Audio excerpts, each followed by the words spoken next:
கர்த்தருடைய பரிசுத்த நாமத்திற்கு ஸ்தோத்திரம் உண்டாவதாக. இன்று ஜீவவார்த்தை நிகழ்ச்சிக்கு தேவன் கொடுத்த வேத வசனம் சங்கீத புஸ்தகம், அதில் 119 சங்கீதம், அதில் 146 வசனம். சங்கீதம் 119, அதில் 146. உம்மை நோக்கி கூப்பிட்டேன், என்னை ரட்சியும், அப்பொழுது நான் உம்முடைய சாட்சிகளை காத்துக் கொள்ளுவேன். இன்றைய தினம் நாம் தேவனை நோக்கி கூப்பிடுவதற்காக அழைக்கப்படுகிறோம். இது தாவீது ராஜா எழுதின சங்கீதம், எல்லாம் நமக்கு தெரியும். தாவீது ராஜா என்ன சொல்றாரு பாருங்க, நான் உம்மை நோக்கி கூப்பிட்டேன். தாவீது ராஜா போல கர்த்தரிடத்தில் கிருபை பெற்றவர்கள் ரொம்ப ரொம்ப கம்மி. ஆனா தாவீது ராஜா போல தேவனுக்காக யுத்தங்கள் பண்ணவரும் ரொம்ப கம்மி. தேவனுக்காகவே அவர் வாழ்க்கையை அர்ப்பணித்த ஒரு மனிதர். அவர் என்ன சொல்றாரு பாருங்க, தேவனை நோக்கி நான் கூப்பிட்டேன் அப்படின்னு. எதுக்காக கூப்பிட்டாரா? என்னை ரட்சிப்பியும் அப்படின்னு. அப்ப ரட்சிப்பு கர்த்தருடையதுன்னு அவருக்கு நல்லாவே தெரியும். அதனால்தான் ரட்சிக்கும் தேவனை நோக்கி தாவீது ராஜா கூப்பிடுகிறார். அதே போலதான் நம்ம எப்படி இருக்கோம்? நம்ம தேவனை நோக்கி கூப்பிடுகிறோமா?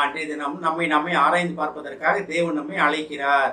நம்ம உம்மை நோக்கி கூப்பிட்டு ரட்சிப்பதற்காக, தேவனை நோக்கி பார்ப்பதற்காக நம்ம அழைக்கப்படுகிறோம். ரட்சிப்பு கர்த்தருடையது, நம்மளால முடியாது, அது நல்லாவே தெரியும். சிலுவையில் சிந்திய ரத்தம் தான் நம்ம ரட்சிப்பின் பாதையிலே வழி நடத்தியது. அடுத்து பாருங்க, அப்பொழுது நான் உம்முடைய சாட்சிகளை காத்துக்கொள்ளுவேன். அப்பொழுது ரட்சிக்கும் தேவன் என்னை ரட்சித்து விட்டார். என் பழைய வாழ்க்கை ஒரு வாழ்க்கை, இப்போதைக்கு தேவனை அறிந்து கொண்டதுக்கு அப்புறம் என்னுடைய புதிய வாழ்க்கை.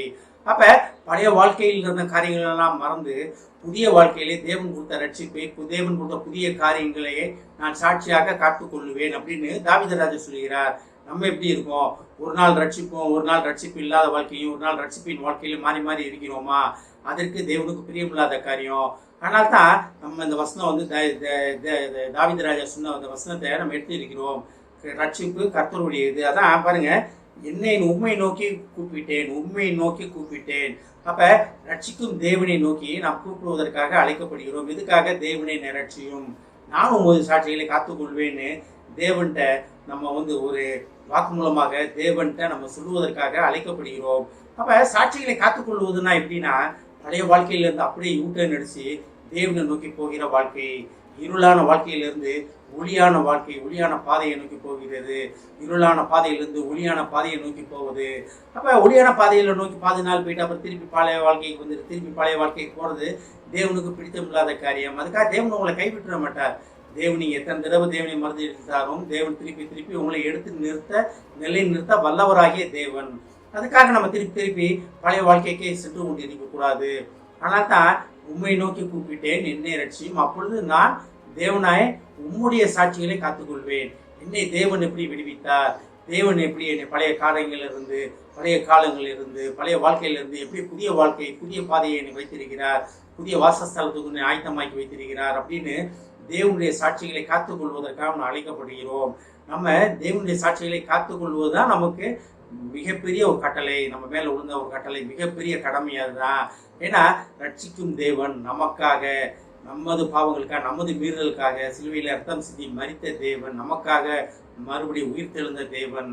இப்ப நம்ம வந்து எந்த நேரத்தில் இருக்கோம், எந்த காலகட்டத்தில் வாழ்ந்து கொண்டிருக்கிறோம்? ரட்சிப்பின் தேவனை நோக்கி பார்க்க வேண்டிய காலகட்டத்தில் வாழ்ந்து கொண்டிருக்கிறோம். காலங்கள் கொடியதான காலங்களிலே வாழ்ந்து கொண்டிருக்கிறோம். காலம் எப்பொழுது மாறும், எப்படி மாறும்னு தெரியாத ஒரு காலத்துல வாழ்ந்து கொண்டிருக்கிறோம். எதிரானவர்கள் அநேக பேர் இருக்கிறார்கள். இன்றைய தினம் கிறிஸ்துவை அறிந்த மக்களுக்கு அநேக எதிரான காரியங்கள் நடந்து கொண்டிருக்கிறது.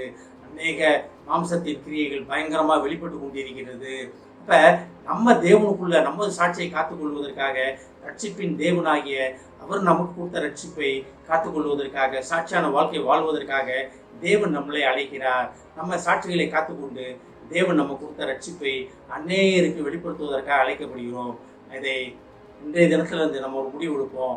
நான் ரட்சிப்பின் தேவனை பற்றி கொண்டு அவர் சாட்சிகளை கை கொள்வேன், நான் அநேகருக்கு முன்பாக சாட்சியாக நிற்பேன் என்று ஒரு முடிவு எடுப்போம். தேவன் அதை கேட்பதற்கு மிகவும் வாஞ்சியாக இருக்கிறார். ஆமேன். எங்களை அதிமனேசும் அன்பின் பரலோக பிதாவே, தேவனே, நாங்கள் உம்மை ரட்சிக்கும் தேவனாகி உம்மை நோக்கி கூப்பிட எங்களுக்கு உதவி செய்ய மாட்டவரே. உமது சாட்சிகளை காத்துக்கொள்ள எங்களுக்கு உதவி செய்ய மாட்டவரே. இதை கேட்டுக்கொண்டிருக்கும் ஒவ்வொரு விசுவாசியும் ஆசீர்வதிக்கிறோம் அப்பா. ஒவ்வொரு குடும்பத்தையும் ஆசீர்வதிக்கிறோம் ஆண்டவரே. குடும்பத்தில் உள்ள ஒவ்வொருவரும் ரட்சிப்பின் அனுபவத்திற்குள் வர உதவி செய்ய மாட்டவரே. புதிய வாழ்க்கையில புதிய காரியங்களில் புதிய நன்மையால் புதிய கிருபையால் அவருக்கு முடிசூட்டப்பட உதவி செய்யும்.